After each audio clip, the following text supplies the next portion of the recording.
సికింద్రాబాద్లోని doctor Narayana college of hotel మేనేజ్మెంట్లో 100% job guarantee 966365 ఇంట్లో పెట్టే బిర్యానీ బాగున్నా బయటకు వెళ్ళే తింటారు చాలామంది. వారానికి ఒకసారైనా రెస్టారెంట్లో గట్టిగా ఖర్చు పెట్టిందే కొందరికి మనశ్శాంతి ఉండదు. ఇదిగో అలాంటి వాళ్ళకి ఈ న్యూస్. హోటల్స్లో లొట్టలేసుకుని తినేవాళ్ళు కాస్త అలర్ట్ అవ్వండి. ఇది నేనేం చెప్పట్లేదు. హైదరాబాద్లో ఫుడ్ సేఫ్టీ అధికారులు తనిఖీలు చేపట్టిన తర్వాత చెప్పారు. ఏకంగా 40 రెస్టారెంట్స్లో నాణ్యమైన ఆహారం కస్టమర్లకు అందించట్లేదని తెలిపారు. ఇవి హైదరాబాద్లోని టాప్ రెస్టారెంట్లు అవడం ఇప్పుడు షాక్ ఇస్తోంది.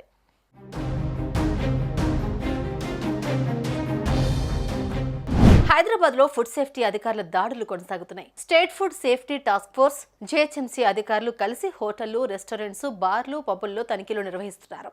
ఈ తనిఖీల్లో హైదరాబాద్లోని టాప్ రెస్టారెంట్స్ గుట్టురట్టయింది. ఫేమస్ హోటల్స్, రెస్టారెంట్స్ మొదలు బార్లు, పబ్బుల వరకు నాణ్యత లేని ఆహారం వండి వడ్డిస్తున్నట్టు అధికారులు గుర్తించారు.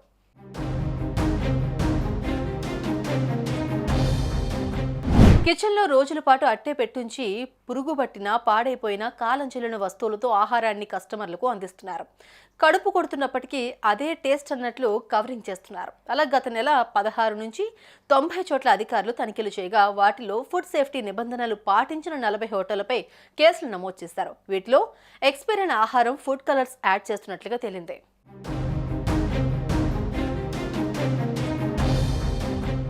Cream stone naturals ice cream, Karachi bakery, KFC, roastery coffee house, Rayalaseema Ruchulu, షాగౌస్, Kamat hotel, 36 downtown brew pub, Macau kitchen and bar, air live, చాకోబెల్, ఆహా దక్షిణ్, సెచ్లింగ్ జో, కాన్సాబ్, hotel Sukhsagar, jumbo king burgers, Ratnadeep store, కృతింగా, restaurant bar, headquarters resto బార్లలో food safety rules కూడా సరిగ్గా పాటించడం లేదని ఫుడ్ సేఫ్టీ కమిషనర్ తెలిపారు. కృతంగాలో అయితే నాణ్యత లేని 6 కిలోల పన్నీర్, కాలం చెల్లిన 6 కిలోల methi malai paste, TDS 4 ppm ఉన్న 156 వాటర్ బాటిల్స్ తదితర వస్తువులను స్వాధీనం చేసుకున్నట్లు చెప్పారు.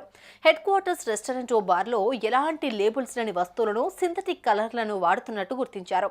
KFCలో food safety standards authority of India licence display చేయడం లేదని గుర్తించారు.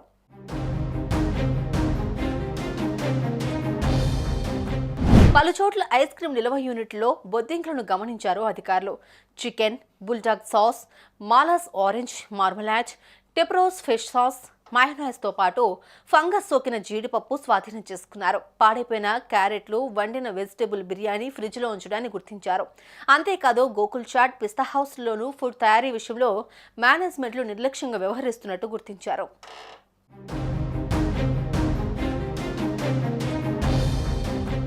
స్ట్రీట్ ఫుడ్ హెల్త్కి డేంజరస్ అని మంచి లగ్జరీ రెస్టారెంట్స్కి వెళ్ళి తిన్నా ఇదిగో పరిస్థితి ఇలా ఉంది. బయట ప్లేట్లో ఎంత టేస్టీ వంటకం ఉన్నా కిచెన్లో దాన్ని ఎలా తయారు చేస్తున్నారు అనేది మాత్రం మనకు తెలియదు. సో ఇంటి భోజనాన్ని ప్రిఫర్ చేయండి. బయట ఫుడ్ను దూరం పెట్టండి. ఆరోగ్యాన్ని కాపాడుకోండి. సుమన్ టీవీలో మీ పర్సనల్ అండ్ బిజినెస్ ప్రమోషన్స్ కోసం కింది నెంబర్కి కాంటాక్ట్ చేయండి.